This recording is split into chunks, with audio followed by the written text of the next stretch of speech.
Assalamualaikum warahmatullahi wabarakatuh. Pada video kali ini bersama saya Alfian Mansur, kita akan membahas tentang bagaimana problematika tindak pidana pemilu di Indonesia dan bagaimana tata cara penanganan tindak pidana pemilu di Indonesia. Nah, sebelum itu bahwa pemilihan umum atau yang biasa kita sebut sebagai pemilu di Indonesia lekat dengan artian suatu proses pemilihan seorang pemimpin. Nah, momen pemilu ini kerap disebut sebagai pesta demokrasi rakyat, sebab lewat pemilu rakyat diberikan hak penuh untuk memilih calon pemimpin dari tingkat pusat hingga tingkat daerah. Nah, perihal pemilu di Indonesia itu diatur secara khusus dalam Undang-Undang Nomor 7 Tahun 2017, di mana pemilihan umum yang selanjutnya disebut sebagai pemilu adalah sarana kedaulatan rakyat untuk memilih anggota Dewan Perwakilan Rakyat, anggota Dewan Perwakilan Daerah, Presiden dan Wakil Presiden, dan untuk memilih anggota Dewan Perwakilan Rakyat Daerah yang dilaksanakan secara umum, langsung, bebas, rahasia, jujur, dan adil dalam negara kesatuan Republik Indonesia berdasarkan nilai-nilai Pancasila dan Undang-Undang Dasar Negara Republik Indonesia tahun 1945. Nah, secara sederhana bahwa pemilu merupakan sarana bagi rakyat untuk memilih siapa yang kemudian menjadi pemimpinnya sesuai dengan asas-asas yang kemudian berlaku di negara kita. Nah, bahwa di Indonesia sendiri dalam Undang-Undang Dasar 1945 kedaulatan berada di tangan rakyat dan dilaksanakan menurut Undang-Undang Dasar, bahwa kedaulatan ini berada di tangan rakyat, di mana di tempat itu bahwa pemilu ini menjadi salah satu sarana perwujudan kedaulatan rakyat itu telah disebutkan dalam Undang-Undang Dasar. Nah, sebagaimana dalam penjelasan umum Undang-Undang Pemilu, maka dari kata kedaulatan rakyat itu berada di tangan rakyat, yaitu bahwa rakyat memiliki kedaulatan, tanggung jawab, hak dan kewajiban untuk secara demokratis memilih pemimpin yang akan membentuk pemerintah guna mengurus dan melayani seluruh lapisan masyarakat serta memilih wakil rakyat untuk mengawasi jalannya pemerintahan. Nah, oleh karenanya pemilu menjadi perwujudan kedaulatan rakyat, karena melalui pemilu rakyat diberikan keluasan untuk memilih pemimpin yang nantinya akan menjalankan fungsi pengawasan, penyaluran aspirasi masyarakat, aspirasi politik, membuat undang-undang, serta merumuskan anggaran, pendapatan dan belanja guna pelaksanaan fungsi negara atau daerah begitu. Nah, yang perlu juga kita ketahui dalam pemilihan umum atau pemilu yaitulah asas yang berlaku dalam pemilihan. Nah, sebagaimana dalam Undang-Undang Nomor 7 Tahun 2017, pemilu memiliki beberapa asas penting yang kemudian perlu kita ketahui. Yang pertama, langsung; kedua, umum, bebas, rahasia, jujur, dan adil, atau sering kita dengar dengan istilah luber jurdil. Nah, apa yang kemudian dimaksud dengan langsung? Langsung di sini bahwa masyarakat sebagai pemilih memiliki hak untuk memberikan suaranya secara langsung dalam pemilu atau pemilihan umum sesuai dengan keinginannya tanpa perantara orang lain. Nah, dia diberikan kewenangan langsung. Nah, terus yang kedua, umum yang kemudian diartikan di sini bahwa pemilu berlaku untuk seluruh warga negara Indonesia yang memenuhi syarat dan tidak membedakan suku, agama, ras, jenis kelamin, golongan, pekerjaan, dan lain-lain.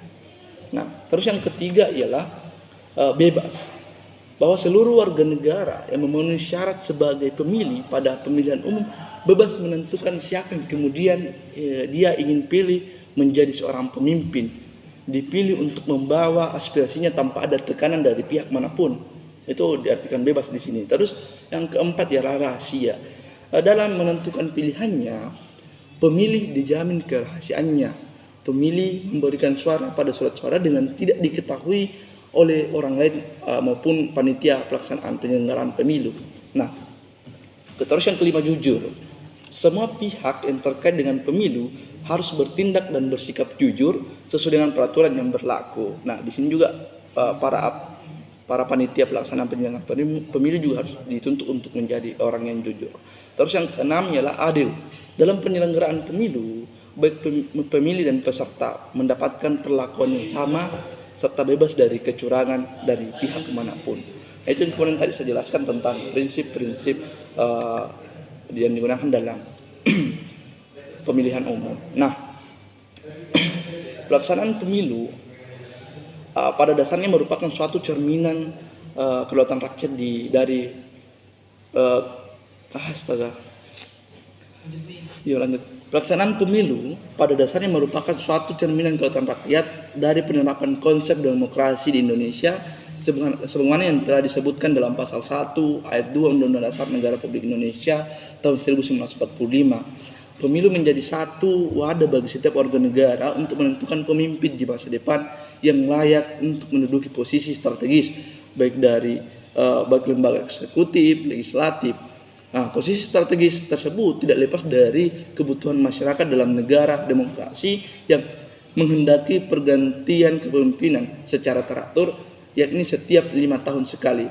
Pemilu juga berfungsi untuk menciptakan kondisi pemerintahan yang dinamis dan stabil secara sosial politik.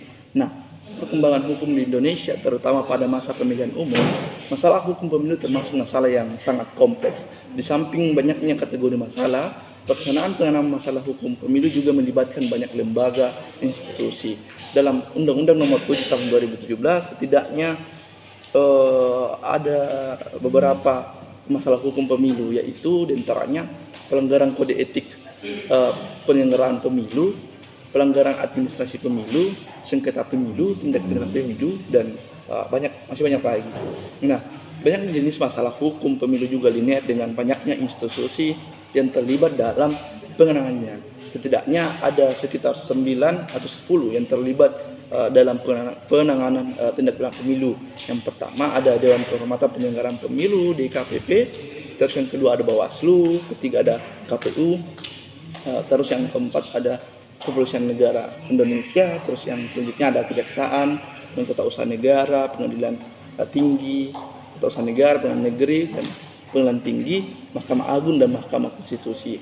Belum lagi keterlibatan Komisi Penyiaran atau Dewan Pers untuk mengawasi pemberitaan iklan kampanye, sehingga setidaknya ada kisaran 10 institusi yang terkait dengan penyelenggaraan masalah hukum pemilu. Nah, banyak jenis masalah serta banyak pihak yang terlibat menunjukkan begitu kompleksnya masalah hukum pemilu. Secara umum, istilah tindak pidana pemilu merupakan terminologi yang sama atau menjadi bagian daripada tindak pidana atau rezim hukum pidana. Istilah lain untuk tindak pidana adalah perbuatan pidana atau delik yang dalam bahasa Belanda yang kemudian diartikan sebagai strafbaat itu. Jika dikaitkan dengan pemilu, maka dapat diistilahkan dengan delik pemilu atau tindak pidana pemilu. Nah, dengan menggunakan istilah delik atau tindak pidana pemilu, ini akan menjadi lebih spesifik, yaitu hanya terkait perbuatan-perbuatan yang terjadi dalam proses penyelenggaraan pemilu. Dalam artian apa? Istilah tindak pidana pemilu diperuntukkan bagi tindak pidana yang terjadi dalam atau berhubungan dengan pelaksanaan tahapan-tahapan pemilu. Tindak pidana pemilihan umum atau tindak pidana pemilu adalah tindak pidana pelanggaran dan atau kejahatan sebagaimana diatur dalam Undang-Undang Nomor 7 Tahun 2017 tentang pemilihan umum. Perbuatan tindak pidana yang dinilai sebagai tindak pidana pemilu adalah perbuatan yang dikriminalisasi berdasarkan Undang-Undang Pemilu. Nah, juga dapat dipahami bahwa tindak pidana pemilu adalah pelanggaran terhadap suatu kewajiban, hal mana pelanggaran tersebut diancam sanksi pidana dalam Undang-Undang Pemilu. Nah, dalam sistem peradilan pidana pemilu, sebagai bagian dari rezim hukum pidana, mekanisme peradilan pidana pemilu juga mengikuti sistem peradilan pidana secara umum. Dalam sistem peradilan pidana terjalin sebuah kerangka jaringan sistem peradilan yang menggunakan hukum pidana material, hukum pidana formil, dan pelaksanaan hukum pidana. Nah, dalam kerangka itu, semua unsur subsistem penegakan hukum yang terdiri dari kepolisian, kejaksaan, pengadilan, dan lembaga permasalahan terlibat dalam satu jaringan kerja yang saling berkaitan satu sama lain. Nah, dalam hukum pidana sendiri, hukum pidana pemilu maksudnya, sistem kerja demikian juga berlaku, hanya saja terdapat sejumlah karakter khusus yang dapat dalam hukum pidana pemilu. Pertama, dari segi hukum material yang digunakan, tindak pidana pemilu diatur secara khusus dalam Undang-Undang Pemilu. Nah, konsekuensinya ialah bahwa setiap pelanggaran pemilu yang terjadi dalam proses penyelenggaraan pemilu hanya dapat dituntut dalam lingkup konteks pemilu, dalam arti bahwa berbagai perbuatan yang ditetapkan sebagai tindak pidana pemilu hanya dapat dituntut sesuai dengan undang-undang pemilu, bukan dalam ketentuan pidana umum. Nah, kedua dari aspek hukum formil, hukum pidana pemilu juga tunduk pada ketentuan yang berlaku dalam Kitab Undang-Undang Hukum Acara Pidana KUHP. Masalahan hukum pidana pemilu dapat dikaitkan lebih kompleks, artinya dibutuhkan suatu penanganan yang ekstra dalam penyelesaian perkara pidana pemilu. Singkatnya begini, batas waktu pelaporan dugaan tindak pidana pemilu tentu berimplikasi pada minimnya alat bukti yang ditemukan baik oleh pelapor maupun temuan dari Badan Pengawas Pemilu atau Bawaslu. Nah, hingga hal tersebut berdampak pada banyaknya kasus yang tidak terselesaikan dengan tuntas karena minim akan alat bukti untuk dilanjutkan ke tingkat penyidikan maupun ke persidangan. Yang perlu kita garis bawahi adalah pendeknya jangka waktu pelaporan pelanggaran tindak pidana pemilu. Hal tersebut dapat dilihat pada pasal 454 ayat 6 Undang-Undang Nomor 7 Tahun 2017 tentang Pemilihan Umum, di mana batas waktu pelaporan adanya dugaan pelanggaran pemilu hanya sampai 7 hari. Nah, pendeknya batas waktu tersebut sangat berpotensi menyebabkan banyaknya pelanggaran tindak pidana pemilu yang tidak dapat diselesaikan dengan tuntas, bahkan bisa terlewatkan begitu saja. Nah, pemilu ini yang kemudian perlu kita sadari bahwa yang kemudian hendak disampaikan pembentuk undang-undang dengan membatasi daluarsa pelaporan dugaan tindak pidana pemilu yang hanya 7 hari tersebut bertujuan untuk menjamin keberlangsungan pemilu dengan penuh kepastian hukum. Selain itu, hal ini juga dipengaruhi oleh konsep spektrial yang melekat pada berbagai aspek penyelenggaraan pemilu.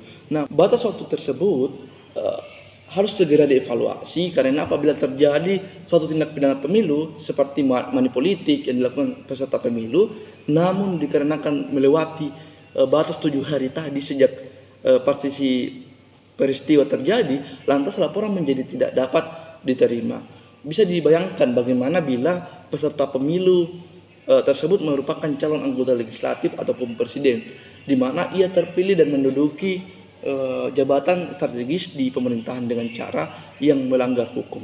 Oleh karenanya, hal tersebut jelas akan sangat mencederai nilai-nilai demokrasi dan berpotensi menghasilkan pemimpin yang tidak baik karena dipilih melalui cara yang melanggar hukum, tidak keluar daripada nilai-nilai Pancasila. Nah, dibanding persoalan dalam lingkup rezim hukum, persoalan hukum pemilu dapat dikatakan lebih kompleks. Artinya dibutuhkan suatu penanganan yang ekstra dalam penyelesaian perkara pidana pemilu. Singkatnya, batas waktu pelaporan dugaan tindak pidana pemilu tentu berimplikasi pada minimnya alat bukti yang ditemukan baik oleh pelapor maupun temuan dari Badan Pengawas Pemilihan Umum Bawaslu, sehingga hal tersebut berdampak pada banyaknya kasus yang tidak terselesaikan dengan tuntas karena minim akan alat bukti untuk lanjutkan ke tingkat penyidikan maupun persidangan. Nah, apabila merujuk pada ketentuan pasal 78 Kitab Undang-Undang Hukum Pidana atau KUHP, ketentuan mengenai daluarsa pelaporan atas tindak pidana yang diancam dengan pidana denda, kurungan, dan pidana penjara di bawah 3 tahun memiliki masa daluarsa pelaporan hingga 6 tahun, bandingkan dengan ketentuan dalam Undang-Undang Pemilu atas perbuatan pidana money politik sebagaimana itu dalam pasal 523 ayat 3 Undang-Undang Pemilu, di mana ancaman pidana penyelenggaraan maksimal 3 tahun dan denda maksimal 36 juta hanya memiliki masa kadaluarsa pelaporan kasus cuma 7 hari. Yang saya sedikit ingin memberikan kesimpulan bahwa sistem penanganan tindak pidana pemilu masih membutuhkan pembenahan agar dapat diterapkan dengan baik dan efektif untuk menjadi salah satu instrumen mewujudkan pemilu yang jujur dan adil. Perbaikan sistem penanganan pemilu meliputi perbaikan regulasi, menguatkan kapasitas dan profesionalisme penegakan hukum pemilu, dan peningkatan kesadaran hukum seluruh pemangku kepentingan pemilu. Tanpa melakukan hal demikian, sistem penanganan tindak pidana pemilu akan selalu jalan di tempat dan tidak akan berhasil guna dalam menopang perwujudan pemilu yang jujur dan adil. Nah, sekira itu pemaparan dari saya tentang isu-isu yang kemudian berkembang tentang penanganan tindak pidana pemilu yang ada di Indonesia. Sekian, assalamualaikum warahmatullahi wabarakatuh.